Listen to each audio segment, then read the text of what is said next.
மாதா தொலைக்காட்சி அன்பர்களே, இறந்த நம்பிக்கையாளர்களின் ஆன்மாக்கள் இறைவனிலே நித்திய இளைப்பாற்றி அடைய நமது மாதா தொலைக்காட்சியோடு இணைந்து ஒரே குடும்பமாக மன்றாடுவோம். திருமதி ஐ. ரஞ்சிதம், புதுக்கோட்டை, 2ஆம் ஆண்டு நினைவஞ்சலி.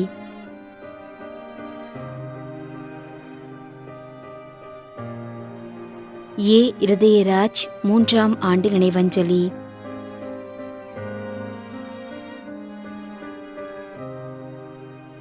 குரூஸ் சுவாமிநாதன், ஊட்டி, 20ஆம் ஆண்டு நினைவஞ்சலி.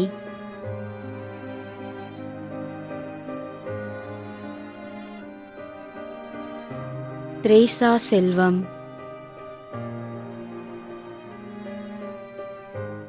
மேலும் யாரும் நினையாத நம்பிக்கையாளர்களின் ஆன்மாக்களுக்காகவும் மன்றாடுவோம். தந்தை, மகன், தூய ஆவியாரின் பெயராலே ஆமென். ஆண்டவருடைய பெயராலே நமக்கு உதவி உண்டு. விண்ணையும் மண்ணையும் படைத்தவர் அவரே. திருவெளிப்பாட்டு நூலிலிருந்து வாசகம். அதிகாரம் 14, இறைவார்த்தை 13. விண்ணகத்திலிருந்து ஒரு குரலை கேட்டேன். இது முதல் ஆண்டவரோடு இணைந்த நிலையில் இறப்போர் பேறு பெற்றோர் என எழுது என்று அது ஒலித்தது.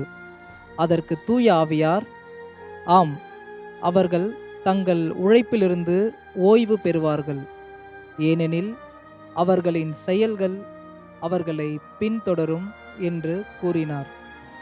ஆண்டவரின் அருள்வாக்கு. இறைவனுக்கு நன்றி.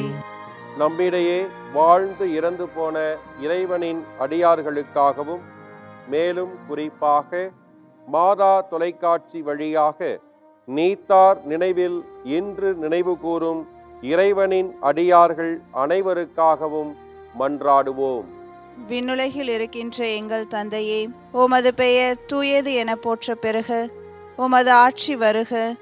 உமது திருவுளம் விண்ணுலகில் நிறைவேறுவது போல மண்ணுலகிலும் நிறைவேறுக. எங்கள் அன்றாட உணவை இன்று எங்களுக்கு தாரும். எங்களுக்கு எதிராக குற்றம் செய்வோரை நாங்கள் மன்னிப்பது போல எங்கள் குற்றங்களை மன்னியும். எங்களை சோதனைக்கு உட்படுத்தாதேயும், தீமையிலிருந்து எங்களை விடுவித்தருளும். ஆமென். மன்றாடுவோமாக. இறைவா, இரக்கம் காட்டுவதும் மன்னிப்பு அளிப்பதும் உமது இயல்பு.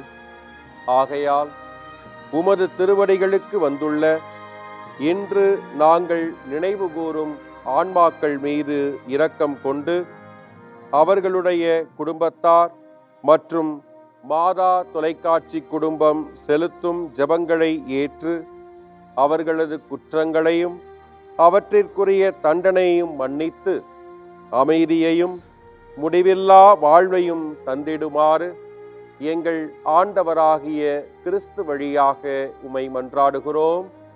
ஆமென். நிலையான இளைப்பாறுதலை ஆண்டவரே இவர்களுக்கு அளித்தருளும். முடிவில்லாத ஒளி இவர்கள் மேல் ஒளிர்வதாக. இறந்த நம்பிக்கையாளர்களின் ஆன்மாக்கள் இறைவனின் இரக்கத்தினால் அமைதியில் இளைப்பாறுவனவாக. ஆமென்.